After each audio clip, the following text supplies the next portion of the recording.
Hi, I'm Sara Antonio, and I'm an actor. I met Chris through our work on another version of You, which is a beautiful feature film. And you can catch me now on ABC's Will Trent as Gina Wormwood. I'm a recurring character on season 1 and season 2. Sara Antonio, welcome back to the Make It podcast.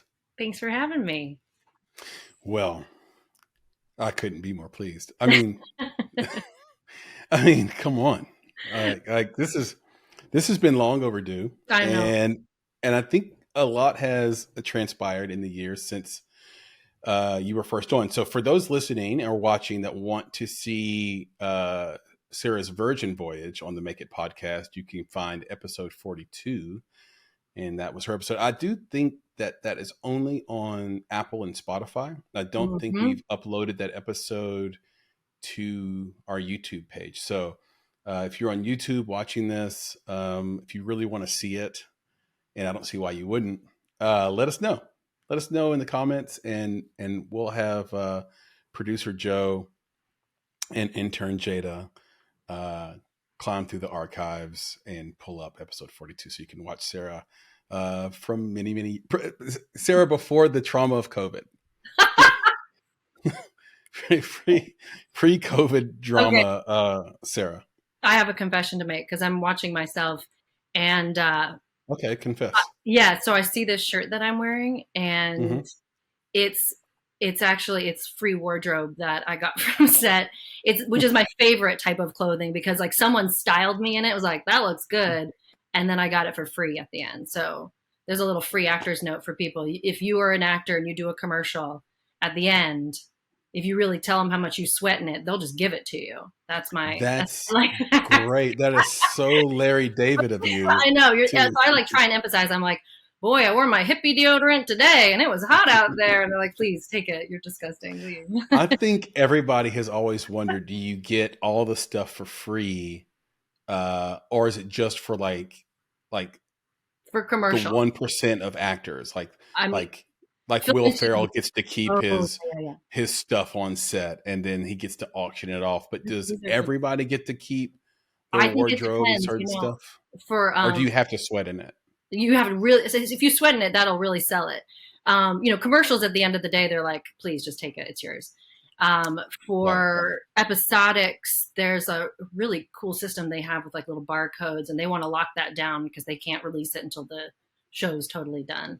And then film, whenever I work in film, I really try and emphasize how much I sweat in that wardrobe too, so I can take it home with me.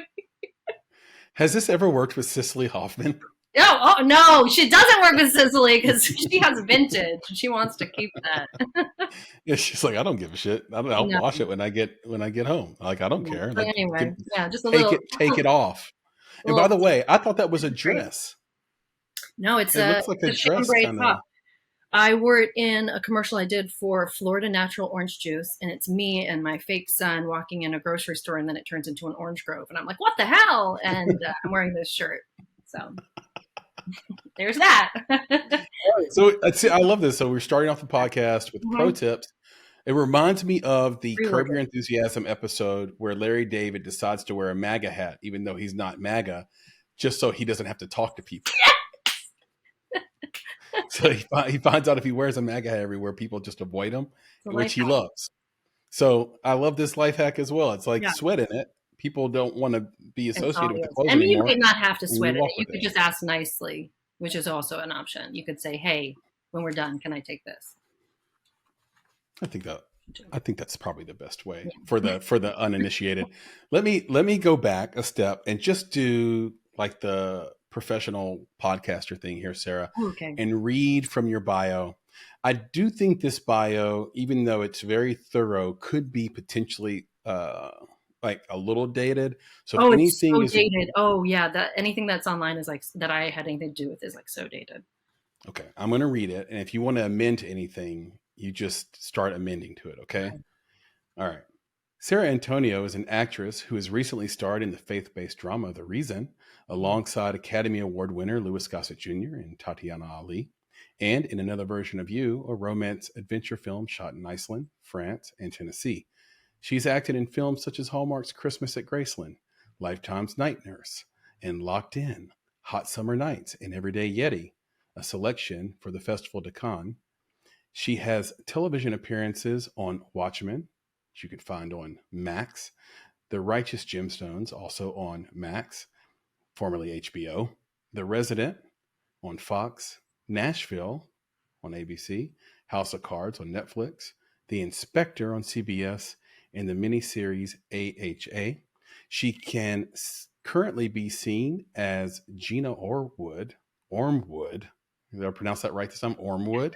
Yeah. Okay, she can be currently seen as Gina Ormwood in ABC and Disney Plus's Will Trent, and as the woman in the Litter Robot commercials, the very funny National Stop Scooping campaign, and other commercial work, including national campaigns for Geico, DirecTV, Zaxby's, Valvoline, and Cox Communications, among others. You also have a background in theater. You're a very, very smart person as a graduate of the University of Virginia. Wahoo wah.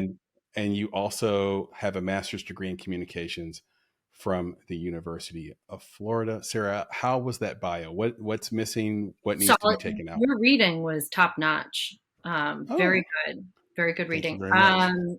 And you updated it with, I think that I last updated my bio probably like 2020. Like I think that's when The Reason came out. I think it was the last time I updated it. So I think there's probably a Also a pretty, COVID casualty. yeah, Your bio is there's also COVID. Nobody worked. I don't know. And then there was a strike. Let's see. I think I've worked on that was solid. And then I've also worked on Friend of the Family was I had a role in there that maybe we didn't make it. And then we've done Will Trent for the last like 2 years, really the last 2 seasons. I think some other well. little projects around there too, and some commercial campaigns. But those are some good highlights. I love that. And why don't we just start there to get the audience even more associated and affiliated with your mega talent? Let's talk about the Hulu / ABC / Disney Plus series Will Trent. This show airs everywhere apparently. Yes, so good. Can you tell us about Will Trent for those who haven't seen it? What is Yeah, this show? What is yeah. it about? And what is your role? If you haven't seen it, go see it right now. It's so good. It's ABC. It's, how do I say genre wise? It's a comedic crime drama. It's a procedural. So they're solving, 1 to 2 crimes per episode. And there's some really great through lines, but the writing is so good. It really doesn't fall into any tropes. I think it's really smart and funny. The lead character, Will Trent, it's based on a book series. And the lead character, Will Trent, is dyslexic. He can't read and he grew up in the foster care system. And so he's kind of working through his own childhood traumas as he helps solve crimes through the GBI, the Georgia Bureau of Investigation. And then he partners also with the Atlanta Police Department. So you've got 4 leads, 2 GBI agents, and 2 Atlanta detectives. I play the wife of Michael Ormwood, who is one of the Atlanta detectives. My character is Gina Ormwood. So Michael Ormwood is played by Jake McLaughlin, and he is so talented. He's so good. He's been in Quantico. He's been in everything. And the show's really popular. It just got renewed for the 3rd season, which is great. My character shows up in the 1st season, and then I've gotten to work a bunch in the 2nd season, which was really nice. And Yeah, I I'm mean, it really is. jumping in next Oh, go week. ahead. No, just jumping in next week. Yeah. Really? Oh, so Yeah. this is awesome. I know, but I can't tell you. I can't tell you. Don't ask me. I don't want somebody to like have to kill you or sue you for this. Yeah, don't tell me anything. But here's the deal: it really is a big deal to be renewed for a 3rd season. I think TV shows get chopped away faster than ever before. Oh, I feel like the Netflix and streamers of the world, especially, are really kind of okay with like a story just not ending, or just like, okay, you had a season or 2. It didn't work. Like, we're gonna bail. They have no sunken lost fallacy bias at all. No. Like, they're like, nope, didn't One of my work for favorite Royale. shows, Glow, is so good, and they just bailed on the ending to that, didn't give that a finale or anything. Yeah, so I think that's a huge win for everybody. I think that's a testament to the actors on the show just being really compelling, and then the writing just being funny. The two Yeah. showrunners, Liz and Dan, have just created this environment where these characters are real, and I feel like they're really well developed, and the writing is sharp and funny and smart. And so it's been a pleasure being able to work on this show. Yeah. Yeah, it's like to the audience, like when they have your back, it feels Mm, so great because they will fight for your show to show up on some other yes. network. They won't leave it alone online. I'm reminded of Family Guy. I'm reminded of Ray Donovan. Just Yeah. shows where the audience demand, an ending. I think maybe even The Affair was like that as well, even though that probably was reaching its conclusion around the time that I think Showtime wanted to, you know, move away, if that's even accurate. But the fans supporting the show is Totally. is key, and you can't have one without the other. You can't have like the fan support if you're not speaking their language, being funny, like you said, being great Yeah. writers, and being great performers, which we're going to talk a lot about in this conversation. We're going to go deep and wide, if we can, Yeah. on the craft of being an actor. For television, for film, whatever, and some of these techniques so that this audience, as they're sort of listening, can take this episode and then run with it to go audition for their next thing. But before we get to that, I just want to show a little bit of your acting off here. Ooh. So I'm going to, yes, I am going to, let me play a little scene. Really nice. Thank you again. I can't remember the last time I. Hey, Angie, stop. Look, I invited you here tonight so I could look you in the eye, see who you are. And I get it now. You're that cop who wants to lock up all the bad guys and do the right thing so that no one's looking at you. I'm sorry. What are you? Cop ways talk. Kenny Storyer's wife saw you in a parking lot, walking to Michael's car. I know what went on between you two. Don't let it happen again. All right, all you little monsters better be in bed. All right.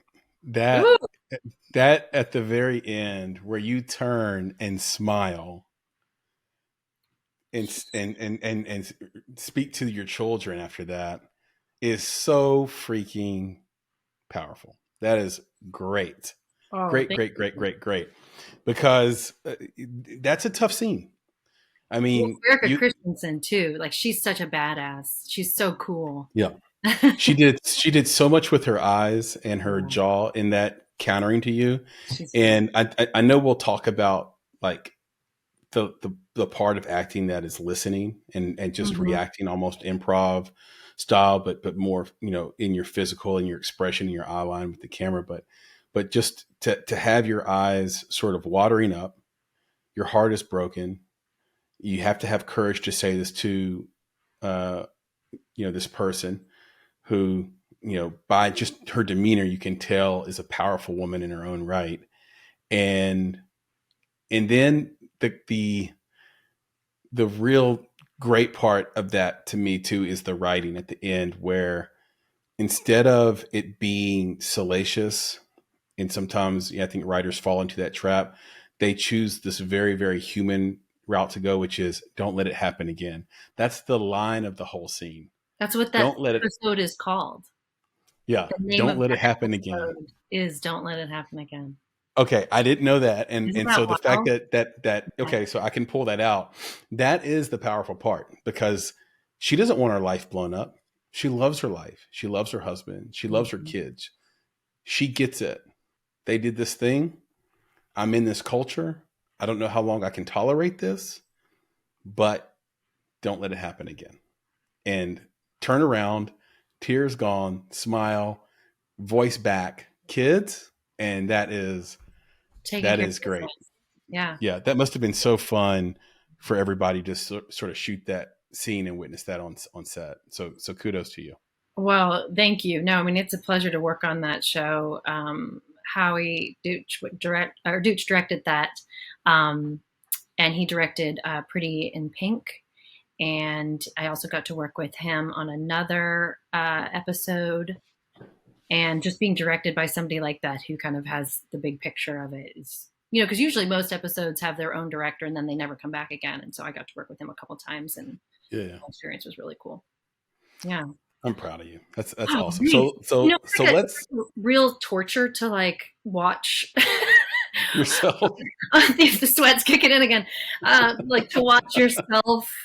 First of all, to be watching yourself might be like a special. That's wild. After hell. But thank Yeah. you for that opportunity. No, Yeah, I mean, how meta is that? Yeah. Segue to script analysis and scene study. Yeah, let's get into that. Let's talk about detailed scene breakdown, Sarah. Yeah. How do you do it? What is it? And why is it so important? So, okay, so if I think anybody who comes to me was like, I have the golden ticket of what great acting looks like, I would run in the other direction, because I think it's so subjective, and the end result is where we're all getting to, and I think there are dozens of ways to get there, and what works for one person might not work for another person. So I think you're really building a toolbox of whatever works for you to get to the end result, which for me is authenticity. I think that's what everybody wants, is authenticity in the character that you're portraying. And so how you get there, I think, can vary. I think you can build your own personal toolbox. One of the things that works for me is like detailed scene study and script analysis. It's based on the belief that my imagination is strong enough to work with what the writers have given me to develop a full character, and trusting the writers that they've put the information that you need in the script, whether you're dealing with like a full screenplay or whether you're dealing with a scene that you got for an audition. The information that you're going to need is there. And if it's not, then you take what they've given you and you use that beautiful God-given creative imagination and expand on that. So, for an example, if I get my my audition from an agent, it comes in, you've got like your character breakdown. It's so-and-so and so-and-so, Gina Ormwood. Here's the short paragraph about her. Here's the paragraph about the show itself. I would dive in. Now, when I got it, the show hadn't come out yet, right? So they were casting this before anything was released. So you've got to kind of use a guess. That's a little bit harder, right? You're guessing it to what the tone is. I think that was the challenging part, is like, what is the tone of the show? What are we comparing it to? Is it, I was thinking that maybe it was in the vein of Ozark. Is that what it is? And so you're playing around and trying to figure out, how funny is this? How serious is this? What's the read on it? And trying to get to the appropriate tone. If I'm confused about things like that, I reach out to the casting director through my agent. The casting director for this project was Matt Sefik. And so just kind of getting a good read on where things are and what they want. If I had questions about the scenes, reaching out. So seeing who the directors are, seeing who's been cast, seeing what information is available. If the show's already out, go watch it. If the director's listed for a film, go see something that he or she has already made so you can get a feel of what their style is. And then digging into the audition itself. If you've got one scene with 2 lines, if you've got 8 scenes with, script, whatever, details, digging into what you have available. I always look at goals, and like you can expand whatever you want from that. You can ask every question you can think of for your character. You can ask who they were 10 years ago. You can ask what their childhood traumas are. And sometimes are you asking that to yourself? Or are you asking that no, to the no, showrunner? not to the showrunner. I mean for yourself. So kind of if you're confused about a script and there's like a key question that you need answered, like where is this happening, or what is the tone? 1 or 2 questions, send that off to your agent to send to the casting director. I wouldn't bombard them with anything, and keep it something that you obviously can't tell from the script. So work with that. If there's something that you really need answered, get that question answered. Then when you're sitting down, it's just you and the script that you have. I think you can decide how many questions you want to ask. Sometimes I think it's appropriate to like go deep, like who is this person? What's their backstory that's not even here, et cetera, et cetera, et cetera. You can ask all the questions you want for yourself Right. based on what's available on the page. And a lot of that's going to be imagination based. For me, the things that I've kind of gotten to a shorthand that I always do are looking at the goals and obstacles and tactics in the moment that we're seeing. Right. Right. So my Have goal. you at this point though, have you seen a Bible? Like, are you able to know where your It character depends. ends? It depends. I mean, for if you're auditioning for a significant film role, you're going to ask for your agent's going to ask for the full script, and so you're going to see the story arc. Right. But if it's something like an episodic where we're writing episode to episode and they're going to change the character's story arc, the casting director may have an idea of where things are going, but that changes all the time. And so you kind of just have to make some choices. And what I like to say is like specificity is universal, right? If I can do something specific, if I can be really clear in my choices, that makes it a universal experience for the people who are watching you. If I give a like broad lump of clay character, nobody can identify that with that. It doesn't feel like it's a real person. But if I make specific choices, whether or not that's where things are going down the road, it makes someone really clear and definable that then can be directed differently if that's not appropriate. Do you know what I mean? I do. And I'm curious if there are like characters that jump out to you across your experience, film or TV or theater or whatever. I know you've done it all, commercial, where you've had to make those specific choices, or you did make those specific choices so that not only the audience can kind of go through your filmography and watch those examples, but also just in your mind that, being able to expound upon why those choices worked, or those moments in your mind where you're like, I made a specific choice and it definitely worked. It was definitely the right way to go. Yeah. Yeah. I think comedy is always a great place to make something specific that might be a little dangerous. You know what I mean? It's like you've done a lot of drama, but people that really know you know you're freaking hilarious, I'm a and you're goofball. like Yeah. very, very, very funny person. Thank Like, you.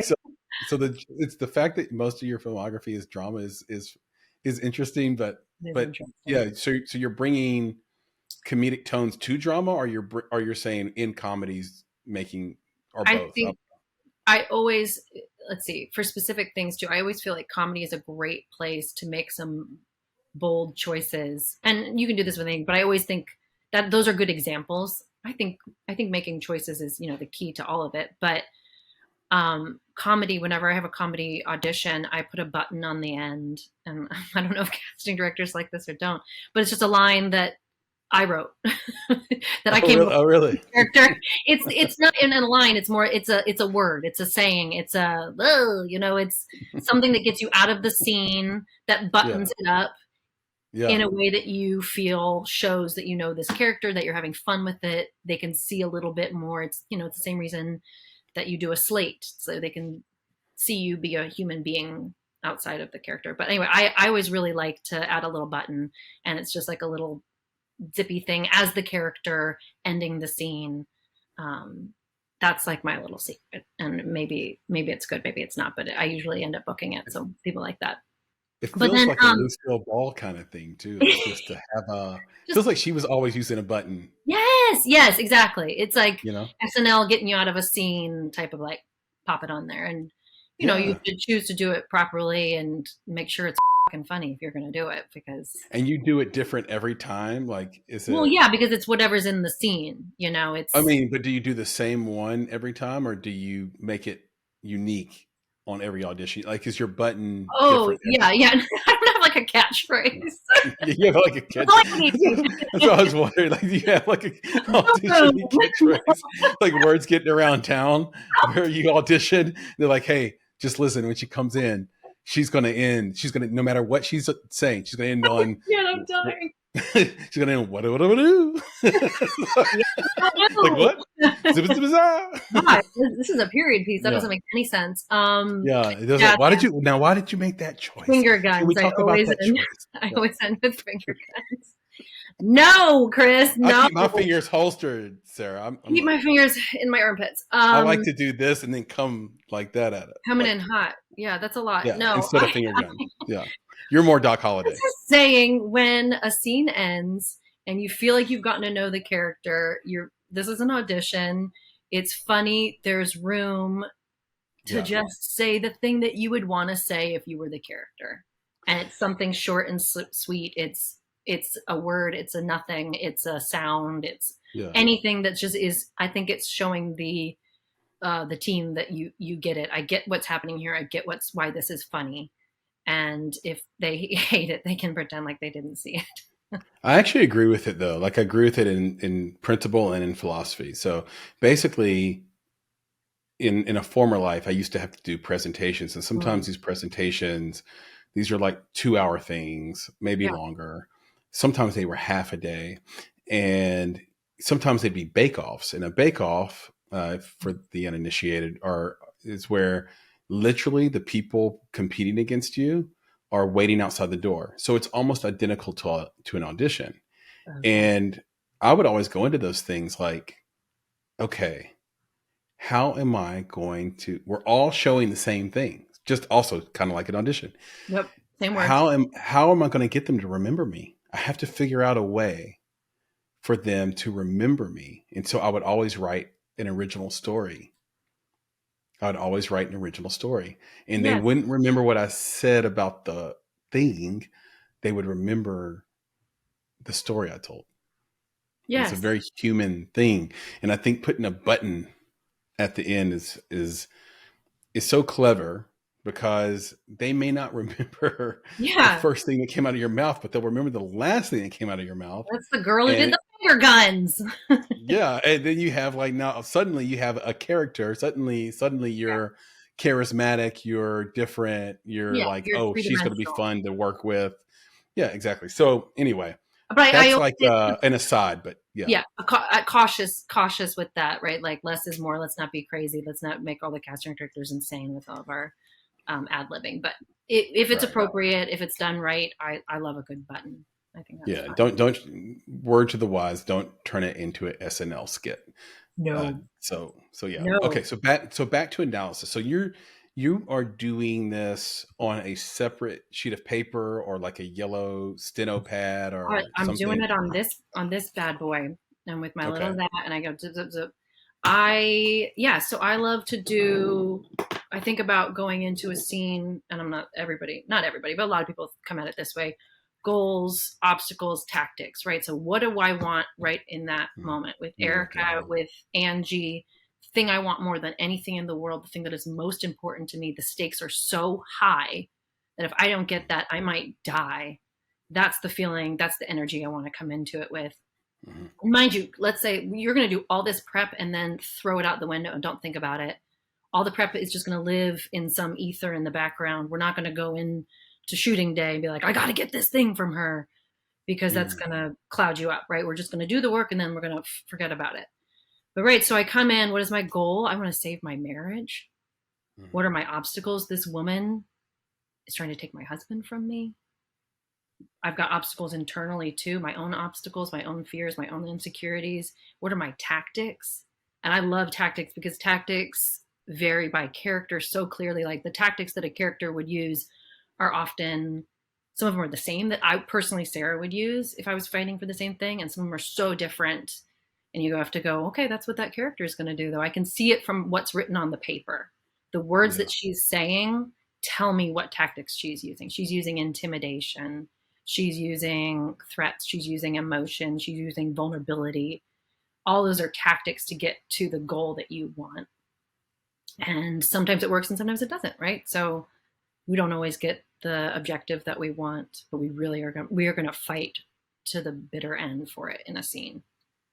A great example of this, and I know it's a polarizing example, but a great example of this was the last season of True Detective with Jodie Foster.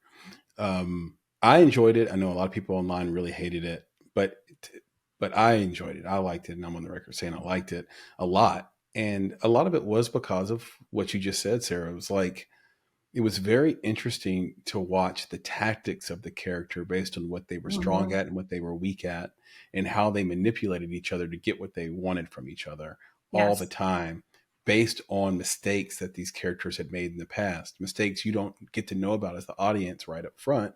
You have to kind of watch the whole thing, and then there's a reveal that happens every week that, like, okay, well, this character did that 3 years ago, and therefore this Wow, I love person's that. able to sort of stand on them and make them feel guilty about this, which allows them to get what they want from them. And these tactics that these characters can use. And I think those, when you write a great character, that they will have those tactics that you can pull out, and you might not even have to search for them in your scene analysis. But if you can do it in your scene analysis, I mean, to your point, Sarah, you're going to have such a three-dimensional character to sort of bite Yeah. into and live inside of for a little while. Yes, that's a great.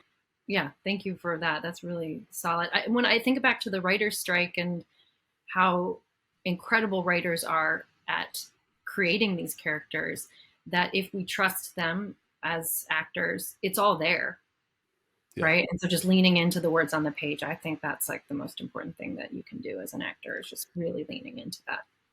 So I want to talk about the pieces of inspiration you take from other actors, but before we jump to that, I just have one more question about analysis. Yeah. Memorization of your actual lines and memorization of the characters counter to you and their lines. So other characters in the scene that aren't being played by you. In your analysis, are you also going through a process of memorization, or do you wait and do that later and first try to figure out the motivations, goals, tactics of the character? I And like do you to, choose to memorize your cast lines as well? So the yeah, people you're cast with. I like to start, at the high level and then zoom into memorization. So, Yeah. working from the project as a whole, my character as a whole, who she is, working into what's happening in the scene, going through the lines and figure out what I'm really saying, what are the goals, what are the obstacles, what are the tactics. And then when I feel clear on what I'm doing, what are the actual lines and how to memorize them. That's I interesting. Got it. I like that's my approach. Otherwise, sometimes I think you're going to get bogged down into like words that don't mean anything. I think if you do the memorization first, then it's recitation. You're reciting something versus having built the foundation for them. And that's my preference, but I know everybody works differently. So I love to write. I love to write out dialogue. I like to write it and write it and write it and write it. I write my lines, I write my scene partner's lines until I've tricked my brain into thinking that I came up with it myself. Yeah, And that yeah. seems to work. Yeah, it gets it past the feeling of this is something that a beautifully talented writer wrote for me, and it's something that my brain came up with just now. So, Yeah, that's one of your superpowers, because in our last conversation, again, for those who want to go listen to it, episode 42, you talked about getting into a character's mind by developing a playlist that you think mm, that character will listen to. Like, what is the type of music they listen to? What do they work out to? And so yeah. you're just incredible control of uh, your mind, or your mind's ability to control itself and put it in places is a superpower, and probably is Oh, what made you a great student as well. It's like you can tell yourself and then make your inner self believe it, and then you'll go perform like it. It's really remarkable. So well, I let's think the talk thing to about think about this. too Oh, is go like ahead. all this preparation is so good, and you do it and then throw it out, right? Do all of Yep. the preparation and then leave it, and don't be precious and be ready to be flexible. That's what I Yeah. think. Yeah. And I think for the lay viewer or listener, um, because I know that if you're seasoned in acting, you do it a bunch of different ways and you have your own process that you're comfortable with. But I think from the outside person that's watching this, wanting to learn more about acting, the likely assumption is that the very first thing you do when you get your script is read your lines and try to memorize them. Mm-hmm. So I think that's very eye opening. I know that you also like to build a character out of other characters that already exist from other things. Talk to me about that process, Oh, and then who are some of the characters that inspire you the most, or actors that inspire you the most, and you like to see their work and take little pieces of Yes. what they do and put it into what you do. So this was an idea that you and I were talking about. I don't know if I'm the first person to call it this, but it's something that I've thought of as being like a magpie. Mm-hmm. So magpies are like, in theory, little birds that collect shiny things and bring them back to their nest. And I Mm-hmm. think as actors, we can be that way in watching performances that inspire us. I know a lot of actors are like, oh, I don't have time. I don't watch TV. I don't watch film, which feels like a missed opportunity because there's so many beautiful performances out there that Yeah. can give you inspiration. And we're never going to say, I'm copying so and so, I'm mimicking so and so. We're never going to do that. We're never going to try and replicate somebody else's performance, but we are going to be inspired by the things that we see them doing Yep. that makes us want to do it too. I mean, as a film consumer, I'll watch something and go, whoa, whoa, whoa, we have to watch that scene again. What the hell did they just do? That was incredible. The thing with the face and the words and and just watching it, it just, it gets you fired up. So I'll watch Yeah. something and I'll watch a performance a few times to see technically what I think is being done. But when, we talk about putting together playlists and things like that, I played, you and I met through another version of you, and I played the same version. I played different versions of the same Of the character. same person. Yeah. Right. So, Yeah. and going into it, I thought, gosh, this is going to be hard. Like who's done this before? And I looked at Tatiana Maslany and her work with Orphan Black. And so she was really a great resource. She plays clones that don't know each other and then meet as adults. Mm-hmm. And did it so clearly. And I thought, gosh, how is she doing this? Where she's bouncing around in the same way that I was bouncing between different versions of the same character in a short amount of time. How do you keep them straight? And so she put together playlists. She put together animals for each character. She put together a color scheme for each character. So I really borrowed from that when I was working on the multiple versions of my characters. But then something so like technical, I watched Alison Brie in Glow, and Mm-hmm. I loved her in that. I thought she was so good. And she did this eyelid flicker, and it's something that she kind of does. And it like took my breath away. I was like, that's beautiful. It was like the answer to a question. It was like, I'm not crying. My breath is taken away. It was the tiniest flicker, and maybe nobody else noticed, or maybe everybody sees it and just doesn't even verbalize it. But I Right. thought Alison Brie's eyelid Or flicker internalize it. in Glow, yes, in Glow was just, it knocked me off my feet. And so I was like, I want my version of that eyelid flicker, right? So I'm not going to mimic, I'm not going to copy, I'm not going to do it the same way she did. But I worked on finding this physical manifestation of anxiety and fear and sadness that wasn't just a tear, that was more. And I really worked on it and played with it. And now when I see it show up, I've seen it on camera, I've seen it in the edit, and I'm so happy. It was something that she inspired me to do, and I made it my own. Yeah. I love that. I think it's so cool. I do have a quick question. I've never asked you this, and I don't know why I haven't asked you this. I'm scared. Well, going back to your mention of another version of you where you play all these versions of the same character, Suzette Larkin. Which Suzette is closer to real Sarah? Is there a Suzette that is most like you in real life? Probably the one at the end. Yeah. Yeah. Okay. Yeah. Yeah. Sweet Suzette, is that what we called her? Yeah, I think it was. I think it was Sweet Suzette, but maybe Sweet Suzette was the opening Suzette as well. I can't remember which one was officially. That's OG Sweet Suzette. Yeah, that's OG Suzette. But the thing about Sweet Suzette was that she, just to call back what we said a moment ago, she had tactics. She wanted what she wanted. She didn't care that the Dixie character was in this relationship with our character being played by CJ Perry. She had this sort of A-type personality, get up and go about her. Yeah. and Enneagram 3. yeah. She was sweet. She was sweet, and that Suzette's in probably my favorite scene in the movie just about, and he's just shot beautifully. You guys acted it so well. So yeah, it's good to know.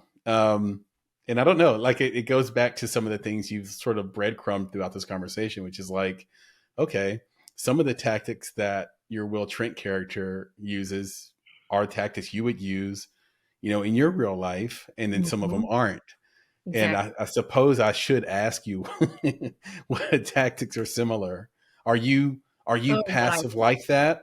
If that were happening in your real no, life, I have no chill. God forbid or whatever, but No, no, no, I have no chill. I am if nonchalant is like laid back, I'm chalant. I'm extra chalant. Super chalant. No, I have Yeah. no chill. I am the opposite of passive aggressive. I'm just aggressive. Yeah. No, I'm not aggressive, but I am assertive, and I don't think I could ever keep a secret, like not talk to my Yeah. husband about something like that. I'm not saying I'd Yeah. burn the house down if my partner ever cheated on me, but I don't think I could directly talk to the woman and not to him.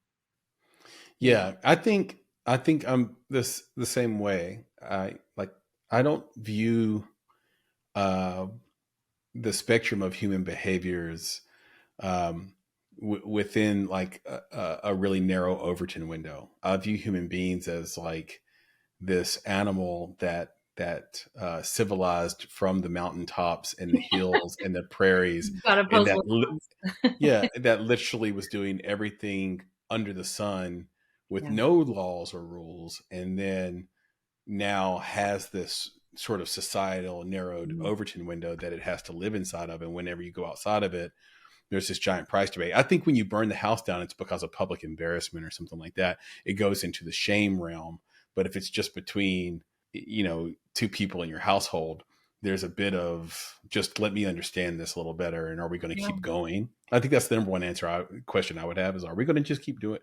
Are we good? Like, are we good? Are we going to keep going, or should we end this? Yeah. Like how deep is this problem? That's kind of where I'm at. Season 2 of Will Trent. What is happening? Exciting stuff. All right.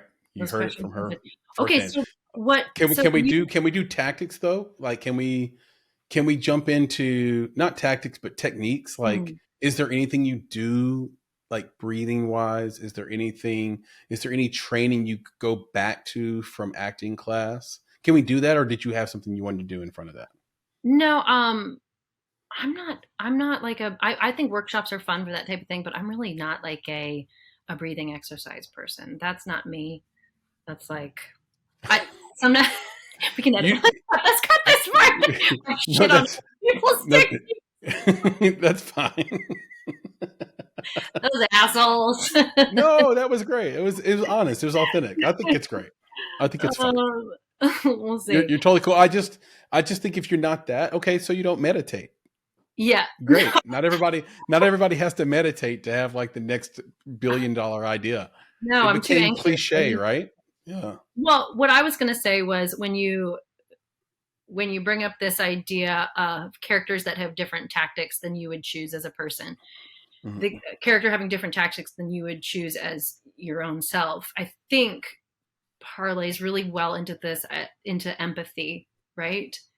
And Okay. that thread feels really strong, right? So if Let's talk empathy. we're talking about characters making different tactical choices than you as you as a human being would do, then we've got to really lean into empathy. And I think that's probably the cornerstone if we're going to talk about scene study, empathy, observing other actors that you like. Those are kind of some three cornerstones I would think are really important. So empathy, we're going to empathize with our character. We're not going to judge our character. They're going to make different tactical choices than we would, and we're not going to hold that against them. And I think Interesting. that's key, right? It's Yeah. easy. It's a character like Gina is, you could judge for certain things. I can't even imagine how challenging it is not to judge a character that's even more complex, even more challenging, but we're not going to judge our character. We're going to lean into the empathy of our So important. character, empathizing with our character. And that's going to help our audience empathize with our character. We're going Yes. to, what we said before, we're going to give them three dimensions. We're not going to make them this like lump of clay. We're going to make them really specific. And so then that furthers the audience's empathizing with our character, which makes them care about the story. They're not going to care about the story if they don't care about the character. I Right. mean, you can watch shows where nobody is nobody is redeeming, and I find those shows really hard. Yeah. But if you can empathize with the character, even if it's an anti-hero, that's Yeah. going to bring the audience along for the journey. The other key for empathy, I think, is the responsibility that actors and filmmakers and storytellers have for fostering empathy in their audience members for stories that are different than their own, right? Mm. So I like to borrow from my children's school has a diversity program that talks about windows and mirrors. And so if we think about the power of film and television to offer windows and mirrors, if it's a window, I want to look out and I want to see people who are different than me, who've had different life experiences, who come from different places, different stories, who look different, who sound different. That's important for me to see that from whatever town I live in, and especially people who are more isolated, to be able to see things that are different from them and what power that has to change minds and hearts, life changing. And then we also want mirrors. We want to see reflections of ourselves. We want to see people who look like us and sound like us and talk like us and who've had experiences like us, and how important that is to make us feel validated and to make us feel seen. When I see a complex, messy woman that's real and authentic in film or TV, I'm immediately connected to that story. I think that that's exciting and interesting. So I like to think about windows and mirrors for film and television too, and the Write power that of empathy with that. windows and mirrors. I'm going to write that down. So you Yeah. guys heard it here from Sara herself. Windows and mirrors, got to have them. And, immediately things start coming directly like to my mind. There was a series that just came out on Amazon. I think like maybe not just came out, but maybe it was 3 months ago, maybe more. Mr. and Mrs. Smith, Oh yeah. and that is, and again, I think it might be polarizing, but first of all, I thought it was just shot beautifully, unbelievable, and really acted well. There was some writing that was a little, I Okay. think, maybe far fetched, just because it doesn't feel like those characters would survive in certain situations that they were in. But it wasn't about that. It was about these two people and their relationship and the complexity of their relationship based on the job that they have. And what does it say about each of them that they were selected to do this job where they're basically government assets, Yeah. right? And hitmen, and what does that mean for their relationship? So season one's done. I'm waiting for season two, but what's interesting about that, and sort of apropos to what you said, is here you have a Japanese woman, a black man playing these roles. Um, Obviously minorities. Not everybody's going to see themselves in those characters, but the story and the job and the world they're in is a mirror, Mm. right? So the characters are the window. The world ends up being a mirror instead of the other way around. And even the way that these characters talk and dress is really smart because it's also a mirror. So um, you're seeing yourself in the world. You know the world, Mm. Yeah. Yeah. and you get to look out the window and learn something about these characters. It becomes a true character piece. So, shout out to Donald Glover Oh, and I love the show Mr. and Mrs. Smith. Again, I don't know if everybody loves it, but it was fun for me. It was a fun watch, uh, for sure. Um, and so I just want to be super clear here. Like you're figuring out windows and mirrors and to get to empathy. So, but nothing, I've seen actors sort of manipulate their mouth, get loose with sort of the vowels and consonants so they're speaking the right way. Obviously, you don't do any breathing stuff. I've seen actors do the you say repeat back exercise. None of those things come into play for you. A lot that of that, doesn't work for you, right? a lot of that is Meisner, from my Yeah. understanding, like repetition. And I know Yeah. a lot of actors really, really like that. That just hasn't been something that I've pursued as much. Um, yeah, I don't know. Sometimes I think imagination feels like enough for me. Just really living and giving enough Yeah. time. The more time, the better, right? If I can get a script and really just like marinate it and live in that person's world for as long as I can, I think that feels like enough. It's really funny you bring that up too. I just read an article yesterday that was talking about, different brain types, and certain brains can see a world in their head, and Oh other yeah. brains can Oh. only imagine a world in their head, and then other Oh. brains can't imagine or see a world in their head. Like, it has to be in front of them in a picture, or they can draw it out, but they can't, or it has to be drawn for them and placed in front of them, or they have to physically experience it through travel or whatever it may be. Oh wow. But there are certain, but filmmaking types and actors, they can either see the whole world in their head or imagine it, Yeah. in their head. But they definitely aren't afflicted with the not being able to do either one. So that's I think that's kind of spot on and great. So let's talk about, speaking of empathy, let's Oh, I talk do about like to the, do, I like to think oh about yes, moment before, and that's something on set too that really helps you stay. moment before. Let me Moment write that. before, you know, What's moment before? what happened, right? We're gonna say Ah, action. What ooh, I wasn't born when you said action, right? I right, existed right, before right. that. I existed the 5 minutes before that. I existed the day before that. I existed. So I think really reflecting like where has my character been right before here. Some directors like to like let you kind of talk into it, improving as character. Hmm. We've done that a couple times on Will Trent, where we've had a casual conversation and then said action and then kind of worked our way to the actual Oh, dialogue. that's cool. That's Right. But smart. yeah, so we want to like really believe where we are. And so I like to think about, the moment before, what happened right before this. Where did I come from? If it's not written, and usually it is, then remembering that and thinking about that and creating it so that we don't have someone that was just poofed into existence when the Okay. director's action. Yeah, it's spot on because, okay, inside baseball on podcasting. A Yeah. good podcaster always does the moment before. Always. If you click record or press record or however you record, as soon as the guest gets there, you're going to have a shitty conversation. It's Oh, going to I be a bad bet. podcast. You have to, like, even if it's like hidden within like housekeeping or whatever, you have to like get that person loose and warmed up, and you have to get them into a place where they know they're safe. That totally makes sense to me. Yeah. And, being in journalism, that was my major. One of my majors, journalism and marketing. A lot of times, an interviewer will just do a cold open of an interview or a cold interview. So sit down, lav mic on, cameras on you, and go.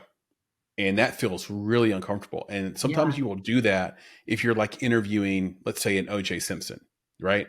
So, uh, famously, he'd be interviewed this way after the trial because um, the interviewer wouldn't want OJ to have the chance to ask, "Hey, what are we going to talk about? Like, what is Yeah. like Sort that of kind of thing?" a gotcha interview type of Right, thing.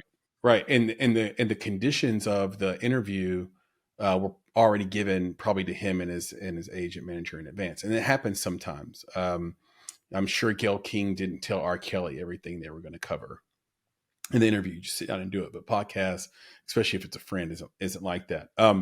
I do want to talk about the yes ladder. Can we talk about the yes ladder? What's the yes ladder? Because we talked to, like, look, empathy wise, I just want to Yeah. like add on to this because and get your thoughts, because I do think that actors do this. Now, the yes ladder is a Okay. concept from copywriting, and Oh, copywriting, for those who yeah. don't know, is just writing to sell, like the words you use to sell a thing. And there's an art to it, there's a craft to it. It's probably more of an important job today than it has almost ever been. And there's a correlation between copywriting and screenwriting, like very clear correlation. Many screenwriters were formerly ad copywriters. Yeah. It's the same thing. You're selling a script, you're selling a character, you're selling toothpaste, My right? background was in public. I worked in PR for a while, so I wrote like press releases and corporate communications materials Yeah, and all those things that I feel like directly connects to selling a character. Yeah, so I get that. that's exactly right. And that's a type of copywriting as well. Yeah. If you're going to do press releases, if they're very, very corporate, those are a lot different than creative PR and Mhm. press releases. But anyway, in that is called the yes ladder, and it's based on human psychology. And it basically says that a person is more likely to say yes to a big thing if they've already said yes to a series of small things. Oh yeah. And so I think I have this sense that actors do this, and Hmm. the first thing they do is they get sort of the audience to say yes. And you mentioned about earlier about authenticity being so important. So first you come in and you're authentic, then you need to be a mirror for them. So if you can pass the mirror test, Yeah. that's the next small yes, right? Yeah. Like the Yeah. audience is like, I can see myself in this. Now, so now they're listening to you. Now you have their attention. Hmm. And then at the end of the story, the movie, whatever, you basically are asking for the big yes, which is, I want you to cry now. I want you to laugh now. I want you to think and reflect on your own life based on this story, this fiction I showed you. Yeah. And you get the audience to slowly commit. I think, okay, so that's one ladder. There's a And second then ladder. screenwriting, right? A lot of that is we're gonna thank the writer for giving the actor those moments. The writer is Yes. trusting the actor and saying, okay, we're going to have a little small thing here, and then a medium thing here, and then a big thing here. And you have to do the work on the small thing so that the payoff works on the big thing at the end. But yeah, that so much of that is from the writer's gifting, I think, of the actor too.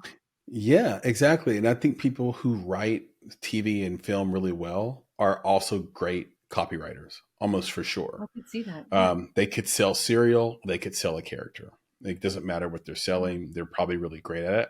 And they understand how words work together. They understand tempo and timing, and they don't get caught up in the rules of English and grammar. They get, like Toni Morrison is a master of this, right? Writing in the dialect of the character that and how they should really speak in that beat and that rhythm, and getting those small yeses, and then you get a big yes at the end of almost all of her stories.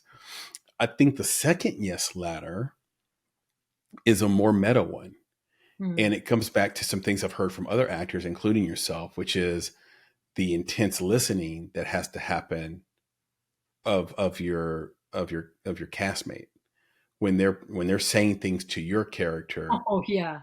and you're not waiting, you're listening No. actively. And there's this interesting thing that can happen when the acting is really incredible, which is you can get your cast member to start nodding yes as Oh, well. physically 'Cause nodding. Yeah. Yeah. Yeah. yeah, Yeah. because they're listening to you. The cast and crew around watching it, when they get frozen and forget to do Nodding. their job sometimes Yeah. There's because no you're air in you're the room. so yeah, yeah, you're so. When I was in music, we used to call it letting God in the room, but it's like this moment that happens where you've reached the peak, the pinnacle of your abilities, and you've gotten these small yeses, and now they're ready to just give, whatever you need them to give you, they'll give you. And these two yes ladders, Oh, I I love think, are that. so critical. So one is, I'll agree with you because I didn't think about that until you said it. The first yes ladder is really driven by the writer, and it's up to performers to perform those words in an authentic way that mirrors, right? And gives windows, like you said. And then that second ladder really is straight from people as talented as you, or, like that are going to perform it in a way where their castmates are drug into the scene in a way that they wouldn't have been had they not been actively listening to you, and you demanded that through your performance. I love that. Yeah. And I Yeah. think that to me is a way to grab empathy in a lot of different places. The yes ladder. Okay, I'm borrowing the yes letter. That's great.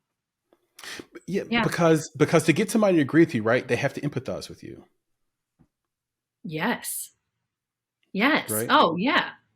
Yeah. Well, you know, and if we're going to talk about empathy more, right? So, what can we do as actors, as creatives, so that we are more full people to come to our work and to come to our craft, so that when someone asks you what you like to do, well, I'm an actor. Yeah. I like to, I mean, I don't use the word people person because there's like a joke about like cannibals or people person. Well, But they are. They are. what a joy to like people. I really like people. I like Mhm. humans. I like learning about people, like being curious about people. I like getting to know people. I love people as like a whole, like we're weird and lumpy and beautiful and strange and angry and sad, and you know, we're so complicated. And if you can look at a person as like a baby that learned to put pants on, you will like love everybody. Like, look at you, look what you did. You should be so Lumpy. proud of By the yourself. way, lumpy is wild. Aren't you? Walk down Broadway, Lumpy is a wild adjective. look at people, they're lumpy. And I don't mean just physically, I just mean like there's just so much Yeah. to us. We're just weird. We're like tender and vulnerable and Yeah. put up our walls and all the things. And This no, is so true. I love humans. I love humans as a whole. And but that takes, I think that takes energy and work to come at it from that vision and not let yourself fall into misanthropy, right? To Yeah. really focus on like how lovely people are. And so I think that's a job for creatives to lean into like the beauty of people and to be Yes. curious about people, about specific people that you're with. Like put down the phone, ask people questions, be curious, learn about jobs that are unlike yours. I met a guy the other day that his entire work was sports card trading and Pokemon card trading. And I was like, tell me everything. One of my best friends does that. It's wild. It's wild. So you like Yeah. travel the country doing this, and what a treat. I met an actor that was also like a professional food eater. Hold on, I found this out. like Joey Chestnut or like Kobayashi. Chestnut. But this guy didn't specialize in hot dogs. He specialized in like something else, like hamburger. I don't know what it was. He specialized in another food. And you're like, I'm like, Yeah. I gotta know, like, what drives somebody into that industry? What are the tips? And he was like, you could do it if you want. You don't have to be a big person. I was like, I don't want to do that. But I'm really happy that you found this thing that you're really good at. And so these are just silly examples, but I think, you know, really fostering your ability to be empathetic by connecting with people and being Yeah. curious. Shout out to Brian Comer, Cards and Capes, selling cards and Is that a comic funny? books. Okay. Yeah, shout out to Brian Comer. Shout out to Joey Chestnut and Kobayashi Eating and all the sauce. people. Shout out to the movie Stand By Me, where like the idea of dipping meat and bread into water and then Mm. sucking that down Ooh, makes me want to hurl. I got But chills. shout out to you. I got the shimmy shakes. Shout out to you folks out there that do that. We need Yeah. all types, to Sarah's point. We need this collage. We need the lumpy collage Oh, so of good. society to sort of continue to actually to be characters and to write stories. Yeah. Everybody kind of has to exist. Okay. People are Can awesome. I hit you? Yes, they are. Ooh, okay. Can I hit you with some rapid fire questions that don't require rapid fire Mm, answers? okay. So it's a Bring it bit on. of an oxymoron in that way, or maybe I'm just a moron. But we're going to we're going, we're going, we're going to ask Okay. some questions here. Stretch it out. Um, okay, there's a scene in The Reason, 2020 shot movie called The Reason with Louis Gossett Jr. and Tatiana, which we'll talk a little bit more about in this conversation. You go from dry face to tears streaming down your face and dripping off your chin. This is like actual serious crying. The camera doesn't cut away. How did you get there? What were you thinking about? How did you get to that level of emotion in that moment? And how many takes of that? Was that a one taker, or how did you get through that? We filmed that in 2016, so I'm going to use my memory and try and jump back to it.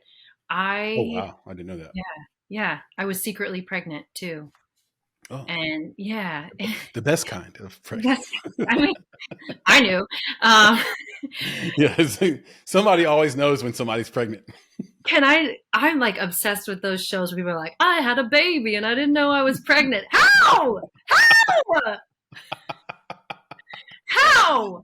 I I don't understand it myself. They're like, I thought I was feeling nauseous. I ate a big burrito. I don't get it. I don't get it. So I was like, I was secretly pregnant. I mean, everyone knew, so it wasn't really that big of a deal, but my character wasn't pregnant. And Yeah. also what I remember thinking at the time was like, why don't they cast pregnant people to play pregnant people, right? Very rarely is an actor actually pregnant that's playing pregnant. Yeah. And I learned, because by the time that I was like visibly looked like pregnant in my belly, Mm-hmm. all of me was like pregnant. And I was like, Yeah. all of you, your face is pregnant, your feet are pregnant, everything is pregnant. Versus like in film and TV, those jerks just, they want like a beautiful like slender woman that like stuffed a basketball under her shirt. Like that's what's appealing for film and TV. This is a chip that I have, and if I ever shoot something with a pregnant character, she's going to be really pregnant. She's gonna be really. I want her cankles, I want her swollen feet, I want her puffy face, I want all of it. Yeah.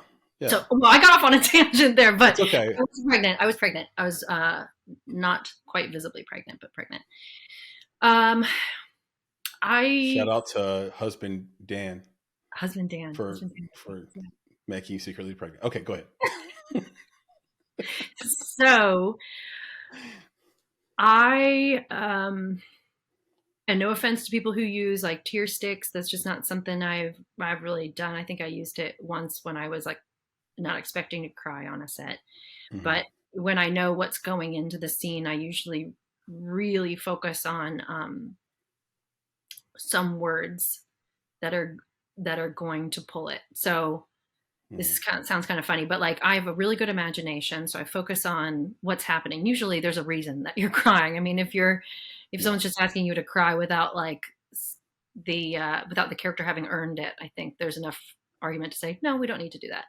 But if the character's earned it, if the moment's earned it, like in that particular scene, her child just passed away after a fight with cancer, and her whole world is falling in, and I was pregnant. And so I try not to replace a character's story with my own story, but I can use my imagination. I'm pregnant. I love this unborn child. I know what that feels like to love a child, even though I've never held this child. And taking that feeling and just expanding on it 100 times, 10,000 times, and leaning into that feeling and allowing your imagination to go to the worst possible place. That is how like we get to the route. We used, I want to say we shot that fully, and then they're like, no, that version didn't work, and so we shot it again. Holy crap! May have done it twice, but I think it was just twice. I can't be certain because I like blacked out basically, but we'd gotten there. I just stayed really focused. I really believed everything that was happening. And that brings its own challenges, because when you're done, I mean, I was having like a full panic attack, right? You have to you have to tell your body that things are okay. I shot a scene with Jake McLaughlin where our character, it's already come out, it's in episode 2 of Will Trent season 2. And, our characters are fighting for each other, and we're having this argument that's intense, and I end up crying there too. And at the end, one of the PAs is like, are you okay? I'm like vibrating. And I was like, oh yeah, my body thinks my marriage is imploding. Like my body doesn't know that it's on a sound stage. Wow. Right now, right? Yeah. And so there's that you're telling your body one thing. You're telling your body that your world is imploding and your life is falling apart, and the worst thing that could possibly ever happen to you, a child dying, has just happened. And then you have to go backwards to be like, hey, here we are. It's okay. Ground ourselves in the moment. This was all pretend. You are well. We're having fun here. This is an imagination exercise. I That's think beautiful. leaning into the other character is key. That scene was with Alan Powell, who I love. He's a good friend, and Love he's so Alan. Shout out to good. Alan Powell. Shout out to Alan Powell. He's so good. He's a great producer. Yeah. And a His guy who fights the good fight oh as my like as his MO. So yes, gotta love Alan. yes. His Christmas film is so good, so good. Yeah. So yeah, so leaning Super into talented. him, leaning into his words and what he's saying.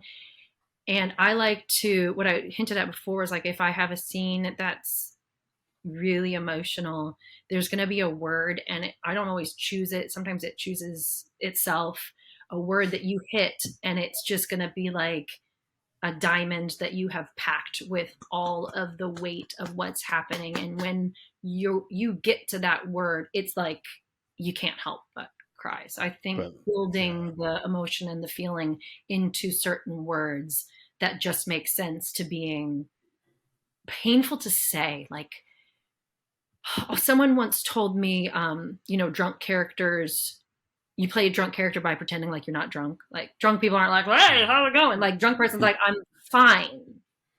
oh, I see. I'm fine. Yeah. Right.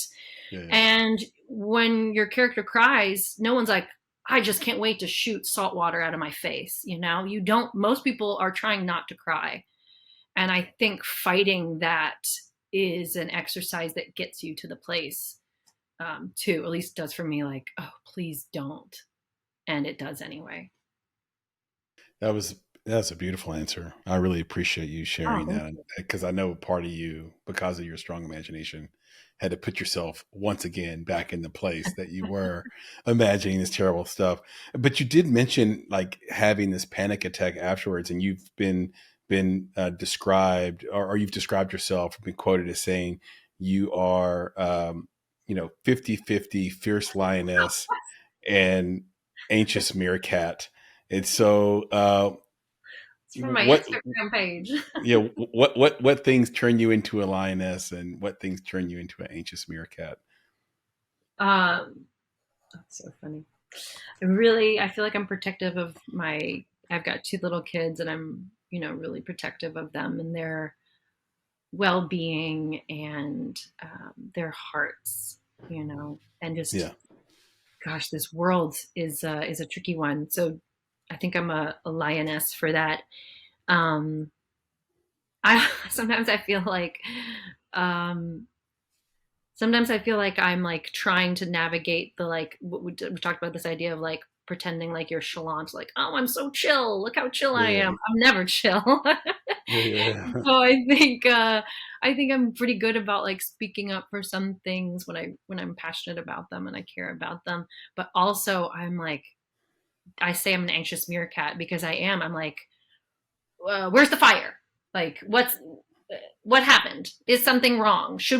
What is plan B?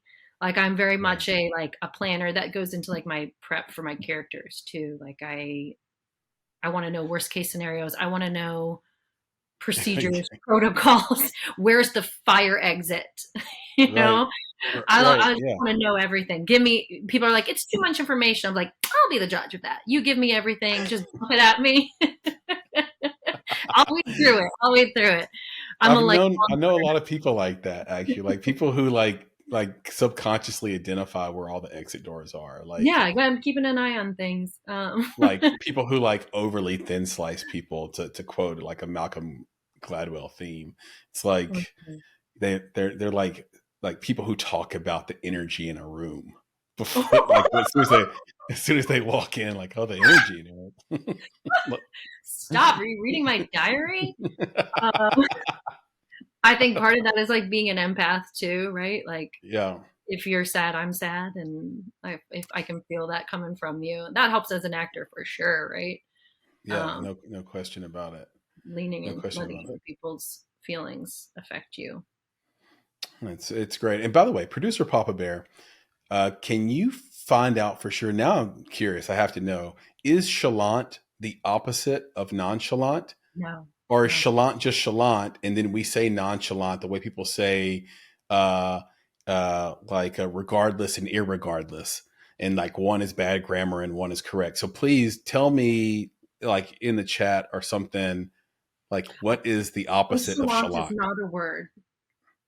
Or what is the opposite of nonchalant then? Well, what is the Don't I'm gonna let producer Papa Bear figure it out in the background Yeah. because because Really, really, we can't like sidebar this whole conversation so that we find out really what anxious. chalant is. Yeah, Really anxious.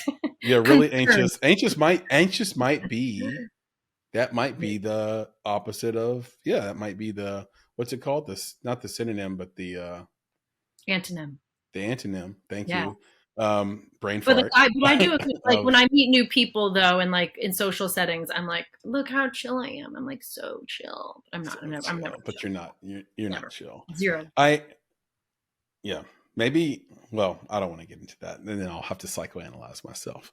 But okay, all right. So if you could create a kit, an actor kit, you said you don't use the tier stick. What do you use? If you had to put together like a 2 or 3 item, 4 item kit that Oh yeah. every actor should Like sort of buy or invest in. It could be anything. It could be a yeah. book. It could be a tool. It could Um be a course. It could be a work. It could be anything. What would be your actor toolkit? yeah, let's I'll show you. Just get yourself one of these. You can get the old school one. That's just What black for and white. those on the audio side? Oh She is describing and showing a notebook, a coil bound or ring bound notebook and a pen. do you need what's it called when you like make annoying like sound effects? What is that? Yeah, ADR, yeah, ASMR. ASMR. Should I Yeah, do the nails? that's nice. That's gonna make Yeah. somebody have a car wreck. Gosh, Uh, it's issue for me. No offense, but that's I don't feel that. That Me doesn't do either. it. No. Me either. Yes, okay. So I feel like if I had to pack like a little go bag to my actor desert island, there's a world where like we're on a desert island, we have all the food and toothbrushes that we need, but we just need things to act with. That's a Yeah. world. Yes. I would grab my notebook and a great pen and use that to write out my notes for my character, my thoughts for my character. I would use it to write out my lines. So I would grab those two things. And on this actor island, we have electricity. So I would grab my sound machine because I travel a lot. So when I travel for work, I'm like a terrible sleeper, hence the like anxious meerkat. But like I'm really not good at sleeping in new places or strange places. So I always Me either. my sound machine. Yeah, it's hard. Mm. Who are these psychos that like put their head on a pillow and go to sleep? Not a thing. How are you going to solve the world's problems? Not a thing. Not a thing at all. Not I a just thing. yeah. I especially if Yeah. I'm alone, I can No, almost never sleep in a hotel easily the first night like or 100 second night. milligrams of melatonin. Better not 100. A lot of melatonin and a sound machine. And A kilo of melatonin you and know, a machine. and gum. Okay, here's a little. This is one Okay, physical thing. gum. Interesting. That And like, surprised me. if I get, I'd like to say I'm pretty good. My anxiety lives outside of the set, unless Mhm. But if we get on set and things are feeling like, whew, the anxiety snuck in. I left the door open and the anxiety snuck in. Yeah. I think chewing some gum, my anxiety lives in my jaw. That's where I get tight. Some people's anxiety lives in their chest. Some people's anxiety shows up in their back, some in their stomach. So I think identifying where like the physical manifestation of your anxious mind goes. Yeah. And maybe it's your hands, maybe it is whatever it is for you, finding something that can work you out of that. So if I bring gum and my anxiety starts to sneak in, I'm like, no, we're going to chew some gum. We're going to loosen up that physical spot and work that out. So yeah. All right. So for those listening and watching, we have pen and pad, white noise / sound machine, and gum to release the stress and tension that you might have. Are there any books you'd like to recommend? Filmmakers are people too, like I always say, and or like we always say. So these can be acting books, I these love can be that. filmmaking books, but they can just be books that improve your life as well. So no I rules think, on this. yeah, no, I think you can Google like 10 acting books for actors who want to act good too, basically, and you'll get like, my favorite movie is Zoolander, right? So it's like a Yes. little Zoolander Okay. so I think you'll get like the go-to list of those things, and I've read a bunch of them, and they're really helpful. So I won't waste time going into that. I think that there's some great ones that you can search for. What I really like, I think this is probably best for filmmakers too, is a book called Big Magic. Mm, Um, so good. There's a big few magic. things that I think about a lot from it, and one of them is ideas as being like these living things that are almost like a fairy or something like that. Yeah. And this idea is going to come to you, and it wants to be born, and it wants to be here on this planet manifested. And it's going to come to you first, Chris, and it's going to say, okay, here's what it is. And it's a screenplay, it's a film, it's a piece of artwork, it's a character, it's whatever it is, whatever your creativity is. And it's going to give you time to bring it to life, and it's going to nudge you gently, and it's going to nudge you less gently. And if you ignore it long enough, it's going to say best wishes, good friend, and it's going to move on to somebody else to be born. And so you'll have an idea and you'll ignore it, and then 2 years later you're like, that son of a bitch stole my idea. You didn't steal your idea, you're lazy and forgot about it. That's right. Your idea went to somebody else. So that's a paraphrasing Big Magic, but I really like All that. right, I'm going to pick that up. I'm a Yeah, oh, it's so avid good. reader myself, and I do not know that one. I'm going to check it out. And then Why another that son of a bitch stole my. another thing You almost from, sounded like Jimmy Stewart. I'll give you my Captain Hepburn impression. Oh, geez. Yeah. Um, Oh, she also talks Stallone. about fear, something I love, right? Because fear is like the death. Oh gosh, death of Hmm. everything, death of creativity, death of doing, death of Fear's the beast. authenticity, shuts you down. You can't do anything if you feel it. Fear wins. So she talks about fear going on a road trip with you and creativity, Hmm. and you're like, we can't kick fear out of the car. Fear is there to protect you. Fear, it thinks that there's a lion coming to get you, and Yeah, fear's like, yeah. let me help you with that. We were once these Hmm. primordial beings, and it still thinks that we've got to worry about lions coming to get us. And so fear is rooting for your best interest. It just doesn't know that it's 2024, and it doesn't have to work so hard. Yeah. So you and creativity are on this road trip, and the author of Big Magic talks about like telling fear that it has to sit in the back seat. It can come along, it can sit in the back seat, but it can't choose the direction, it can't choose where you're going, and it certainly can't even adjust the music. It's Right. It along has for no the ride. agency. It has no agency. That's a great way of putting it. Yeah. I love that. Yeah. Yeah. I'm going to pick it up, and everyone listening and watching should do likewise. You had the joy of meeting and performing and being alongside Dolly Parton, who's Oh, it's so important. like I guess the queen of America, like America's monarch, if we were to have one. So outside of Dolly, is there a person in film you'd like to be introduced to? And if so, what makes that person special? Um, Let me tell you my Dolly Parton story. So I Please. filmed, I did a Dollywood commercial, How tall is Dolly Parton? like 3'11". I mean, she's like a Yeah. peanut.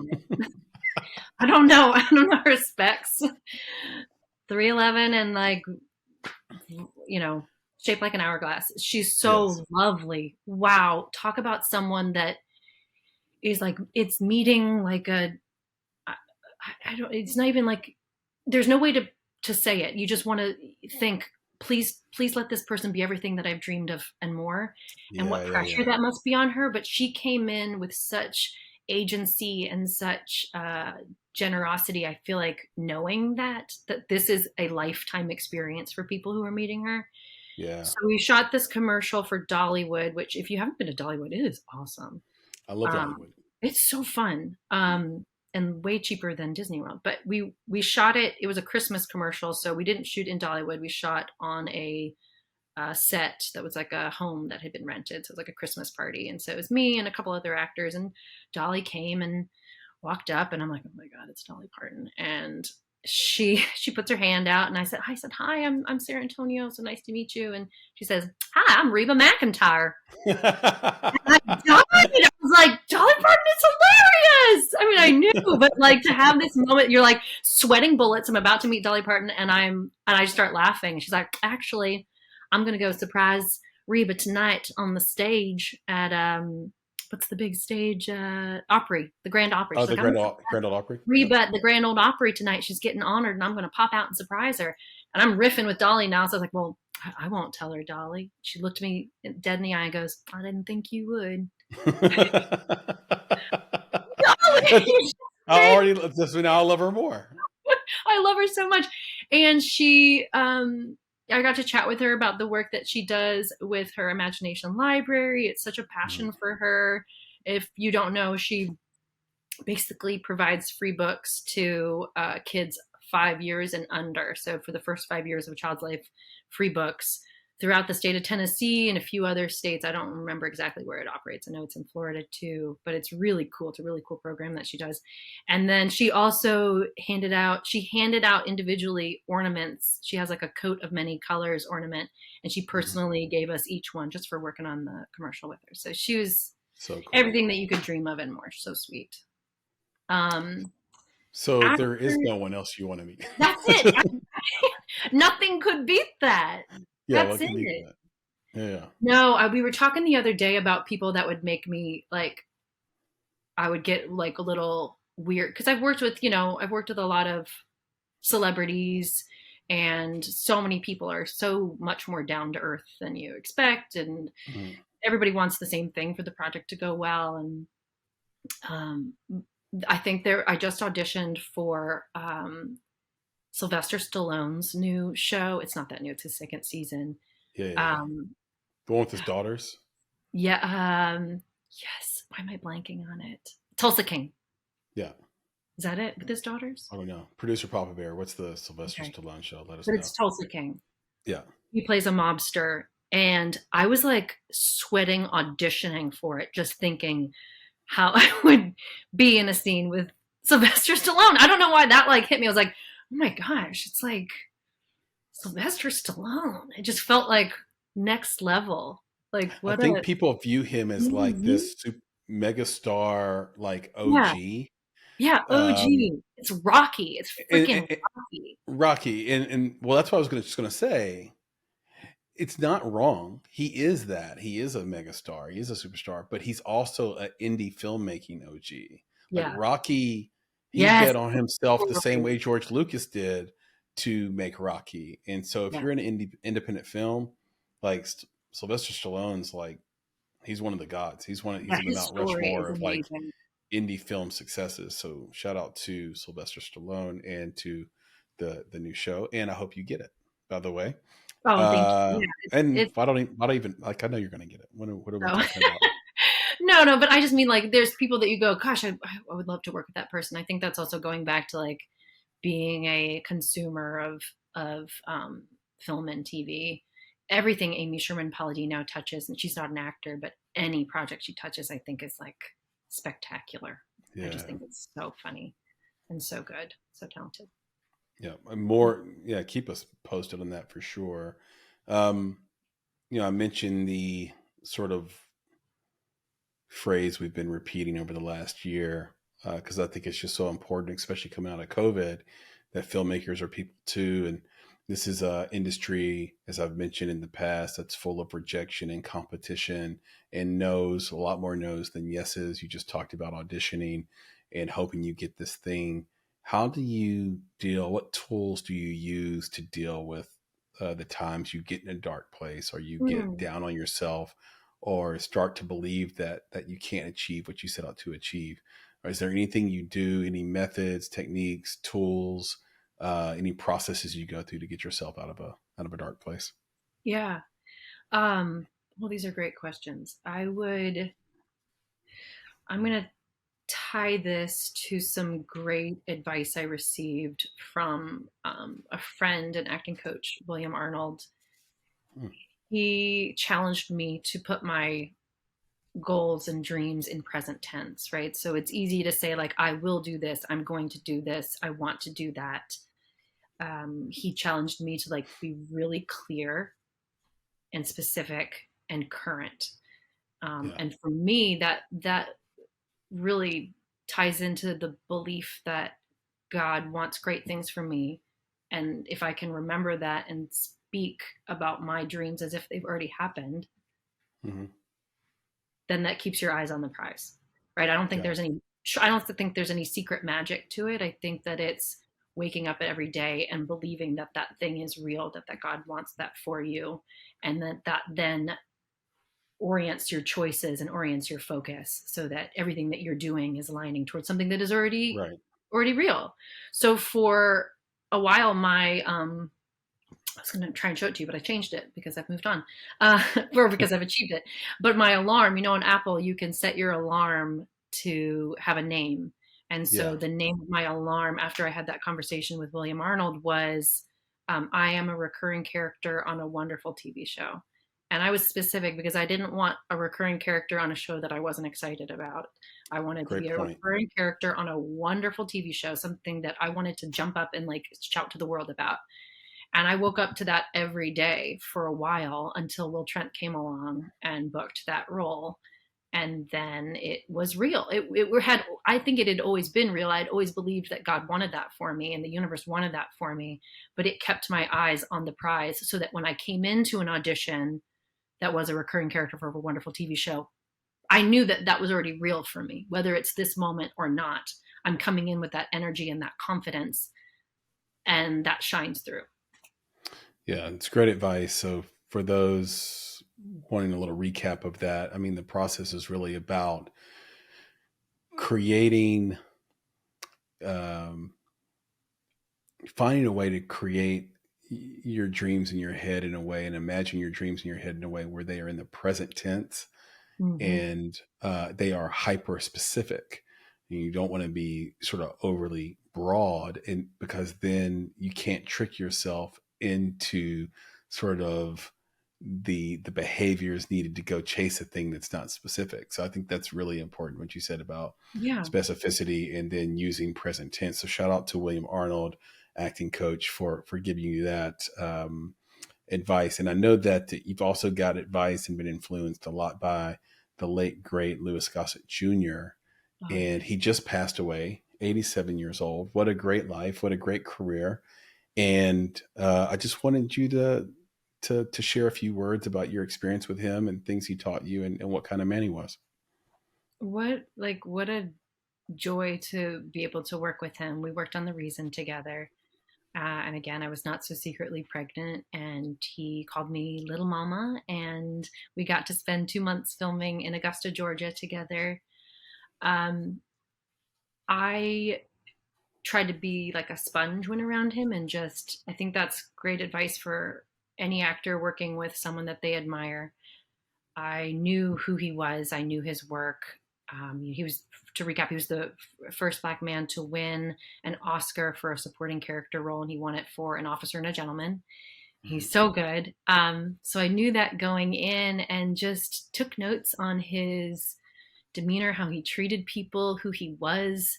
I mean, he's beyond talented. His talent is known, but just seeing him as a person and how he he was number one on the call sheet, but he's not acting like where he had to prove that he's number one on the call sheet. Yeah, I saw him with fans that would approach us when we were in town, and what he meant to people, and how I think he understood the weight of that and the yeah, responsibility of that, and was just really blown away by his warmth and generosity, his curiosity, his story, how he used his platform and his power for so good. He started an racism foundation, and how he used his power. What I've seen since in the week since his passing, people sharing stories about their time working with Lou and how kind and warm and helping he was to them.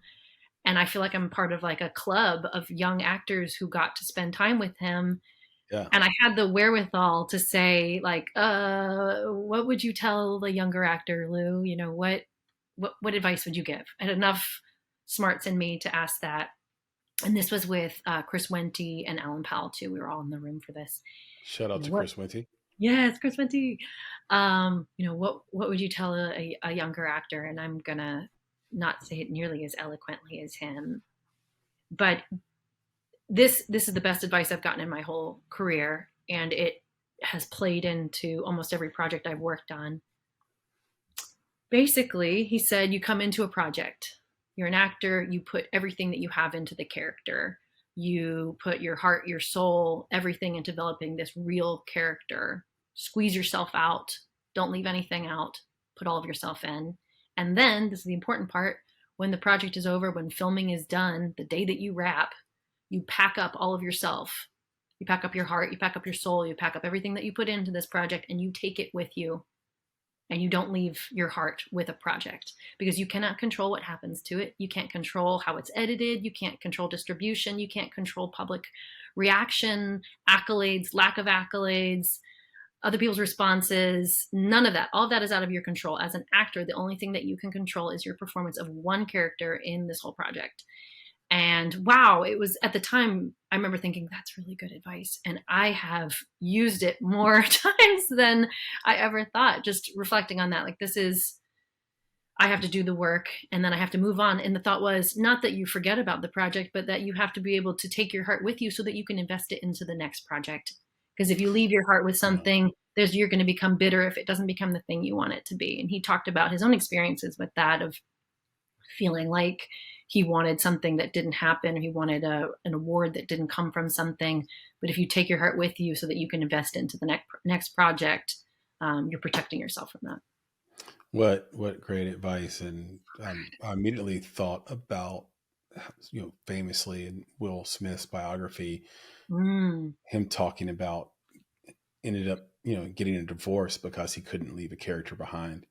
And he left his heart, in that script, and Oh, became so that person good. at became Yeah. that person at home, which sounds impossible to people who don't do it every day, but it's so possible when you're trying to be, a top 2% actor in Yeah. in a industry, and you're trying to give your all to your cast, character, crew, director, and to the story. You've been supported throughout your Let me just career. say one more thing about Oh yeah, please, please, no, please. just about Lou. I was able to stay in touch with him, and I've seen this come up with other actors, and people who've worked with him. He was, I mean, he had an incredible character on The Watchmen, Yeah, and yeah. yes, and he took the time to talk with me on the phone about my own auditions for the show. And I'm booking at the time what ended up being like a co-star role on the show, Hmm. and him encouraging me made the biggest impression. I mean, this is somebody who like is using their power and using their influence and using their voice just to be a generous resource. So I just want to say, especially to his family too, what a gift it was to get to know him, Oh, and that's sending them my beautifully love. said. Thank you, Sarah, for sharing, your experience with them. That means the world. Hopefully to the family and to the listeners, but also to me. Um, I, there is this sense that as you become a sage in any given industry or any expertise you have, you spend those final years replanting, into the garden, and Ooh, yeah, you're looking for worthy gardeners to pass yeah, the that's secrets of really good. down to. And it sounds like he did that quite well. Um, Oh, yeah, so thank you for that. Before I was just mentioning that you've been so supported by women in independent film, and I know you wanted to talk a little bit about, didn't want to leave them out. I mean, you've got the incredible sort of mainstream Hollywood success, and I wish you nothing but continued success. But I know you wanted to give a shout out to independent film and women in particular in independent film that have supported you. yes. Oh, thank you. That's a Mhm. great way of saying it. Um, my heart heart. I have a special place in my heart for indie filmmaking and indie filmmakers. Um, I was just gonna share I'm trying to think how to pivot this from this beautiful sentimental moment because it's about a butt shot. So I don't Yeah, know that's how. fine. We need to bring everybody up. We got to bring everybody up. We're a little bit Okay, well, sad. We're a it's little bit about a sad. Let's bring. butt. Yeah. So and I want to say this gently because I love my female filmmaker friends, and I don't want to feel like I'm throwing shade at my male filmmaker friends. But probably more of the filmmakers I've worked with have been men, and I'm lucky from where I got my start, the time period that I got my start in, that I've had no bad experiences. So I have no shade to Amazing. throw at anyone. Yeah, really. I mean, when you hear stories about people, I feel really, really lucky. I've just always been surrounded by professionals. So this is not to say anything about male filmmakers, but it feels like such a specific, great story about female filmmakers and female filmmaker friends. So this is about Nicole Lim and Katie Amond, who I know you love, both of them. I love both of them. Shout out to Nicole Lim and Katie Amon. Amen. Thank you. And we worked on a short film over the summer, and the setup is I'm like in a bikini that I wouldn't wear as Sarah, right? It's like 1/3 of a butt cheek is covered. Sarah wouldn't wear Yeah. that, but the character is, right? And so It's like those old Bebe or BB swimsuits back in the yes. day when they were in business. You remember that shop? With like rhinestones. Well, it used to be like in Yeah, like yeah, yeah, baby. Yeah. yeah, they would have like floor to ceiling like model pictures in there, and those bathing Listen, suits for women. I remember I grew up the, with the, mostly girls, the, and yes, the whole ass would be out, but the before it whole was ass is out. fashionable. Yeah, I mean, Yeah. people are doing it now, and it looks good, and I love that for other people. I love that for them. I'm so happy for them and their cheeks. Looks so good. It's Yeah. not my choice. I don't want to do it. But I'm a professional. I'm an actor, and it looked good, and it was styled really nicely by Fallon. I'm going to say her last name wrong. Fallon Grunko. I'm going to mumble it. Grunko. She's such a great stylist. She put together this really great wardrobe, and so it's like a post-it note and like nothing on the bottoms. And so we shoot it with a little sarong wrap and the sarong wrap sheer. But these are two female filmmakers. Nicole is such a pro that everything the whole time is like, are we comfortable? Here's the angles here. I want to show you how we're going to do this. You're going to come out of here. It was very much focused on not like the male gaze. It was meant to just feel luxurious rather than trivializing and over sexualizing. It was really cool, like how we talked about it on set. Yep. And again, I say I haven't had any bad experiences with male filmmakers, so this is just specifically talking about my sweet female filmmaker friends. So we talk about how it's going to look, and then they get to the edit, and Katie and Nicole send me. I need to send you the video. It's the funniest thing. They basically took a video of what they wanted to use and got my consent on it. They're like, okay, so you're going to come out from this angle. This is the shot we want to use, and the sheer sarong, and here's what we're thinking, and we want to get your consent on that. Make sure you're okay with this, and if you don't like it, we can do a different angle, or we can in post we can change the edit so that the sheer sarong is darker so we don't see any cheek, and all of this stuff that I thought, gosh, what a treat to work with female filmmakers who are thinking how they might feel in that moment too, right? You could tell that they're really thinking through their own feelings on the matter. Katie's huge on that. Yes, she's so good, so cool. So it was the video is funny because it's them being like, here's what we're thinking, here's your cheeks, and if you're comfortable with it, great. If not, we'll make it better. And I love that from them. It was really sweet. But I said, yeah. I was gonna say shout out to them because I think you're a lot like me in this sense. You can tell me if you're wrong, because me and Katie have had dinners and coffees and all kinds of stuff together where we're talking about this thing, and I know she's really big on this stuff, and rightfully so, by the way. Rightfully so. Mm-hmm. But I will say to her, but do what's best for the movie. Yeah. Like do the story. Like you have to make sure that if the best shot is the shot that might not be the most comfortable, did you cast correctly in that case? Because now your movie is going to be jacked up because of that. But you're not like that. Like, you're like, no, what's the story? Yeah. Like, What's the how do I get the story right? And then you can live with it because you were comfortable being on set in the thing in the first place. Well, but that's trust though. Like I trust Yeah. Fallon, the stylist. I trust Nicole. They're showing me what it looks like, so we're not worried that it's going to look unflattering. Like I've got unflattering. yeah, That's a really exactly. huge point too. That's a giant point, which is directors out there, any directors, one of your number one jobs outside of directing the actor is to make sure they look good. These movies will play freaking forever. And it's, you don't get a second chance to like really make this person look good for all time on camera. And so really consider what makes them look good. And by the way, I would love a link to that. Send it I'll whenever send you're it to you. comfortable and right away. I wanted Um, I wanted to send you the quote. Okay, so okay. what did I say to my my response was, if the butt looks fine, I won't decline. So just This is great. Okay, so now we've had a Larry David comment in this conversation, and that was very Seinfeldian.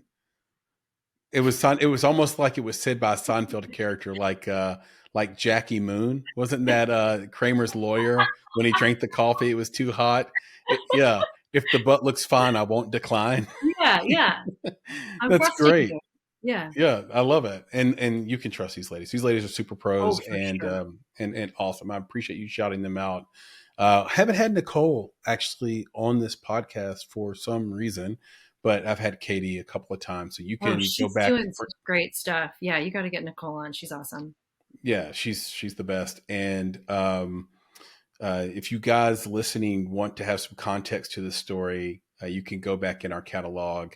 I don't know exactly which episodes, but there's two different episodes. I think one where Katie is on with Tiffany Montgomery, the Hmm. wonderful actress, and then one where she's on with Sarah Zanotti, her co-founder in As If Productions, and that's just a hoot because I think we're all getting drunk in real time on it.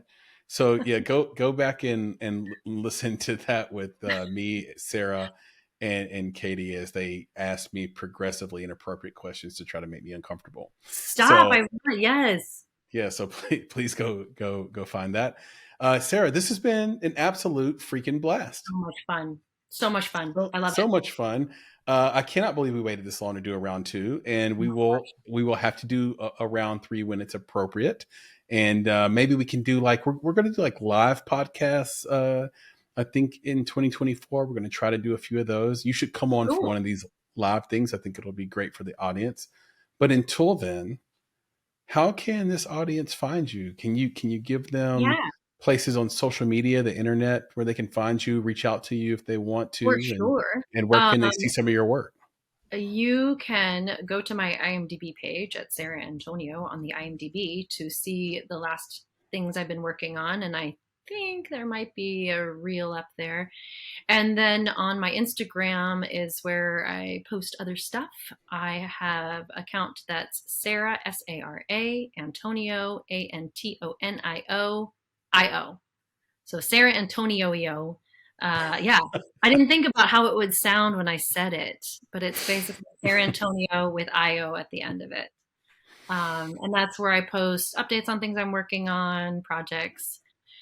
And I'm heading to Atlanta in a little bit to go film Will Trent some more. And then I'm going to be in LA for the first week in May, doing some hays and highs and doing some new photos out there. So if anyone wants to hang, I'm there.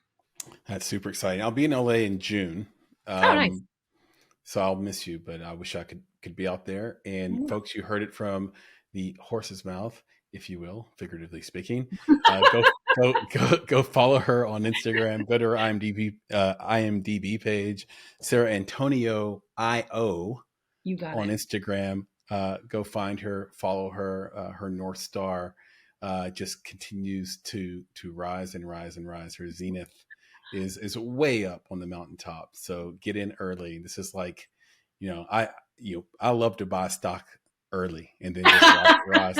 And that's exactly what Sara Antonio has been and will continue to be. If you love this podcast, Costco. Yeah. There you go. If you love this podcast and if you're new to it, you know where to find it already. Apple, Spotify, anywhere fine podcasts are played, or on our YouTube page. Just search for The Make It Podcast.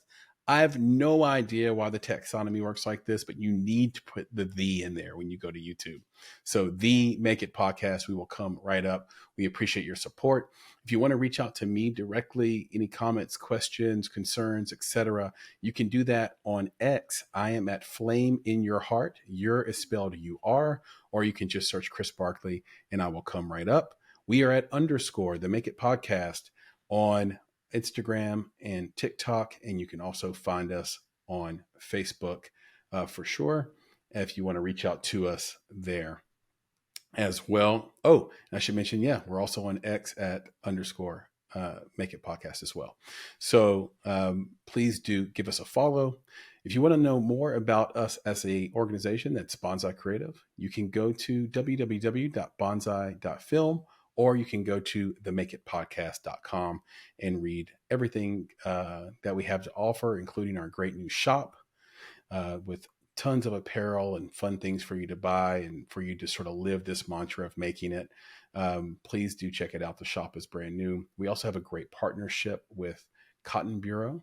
The cool thing about Cotton Bureau is 90% of all designs submitted are rejected. Well, ours is in there. So we're really proud of this. The t-shirts are buttery soft. The hoodies are warm and amazing. And we also have a bonsai black, so custom black phone case for you to try out there. So go to cottonbureau.com/make it podcast, and our shop will come right up. We appreciate all the support per usual. And of course, last but not least, we have a bi-weekly newsletter. It's called Indie Insights. You can subscribe to that at bonsai.film, or I should say www.bonsai.film/subscribe, or you can go to our website and click newsletter and subscribe there. Just put your email in and you'll get the very next newsletter on Friday. And I promise you, it is a good time. It's not spammy. And we grab from all corners of the universe to find things in film that you just probably missed or just couldn't find. And we make it super interesting for you. So do support that. It means the world to us. It's a passion project. We all work on it together here at Bonsai and at the Make It Podcast. And so with that, I will end on this, Sara. You've talked about unicorn horn and tiger penis being your supplements that have kept you young. Is there anything new? Is there anything new that you take to, like, you're glowing right now? Is this still unicorn horn really good lighting and tiger penis, or is this something else? Oh, just be how nice. How are you staying so youthful? Yeah, just be nice. Be nice to people. Yeah. I don't know if that's a really good answer, but I think being nice does help. It sure does. Right? Hydrate, wear your sunscreen, get just a little bit of Botox right there. Don't do too much. Yeah, because then you won't be able to have an expression.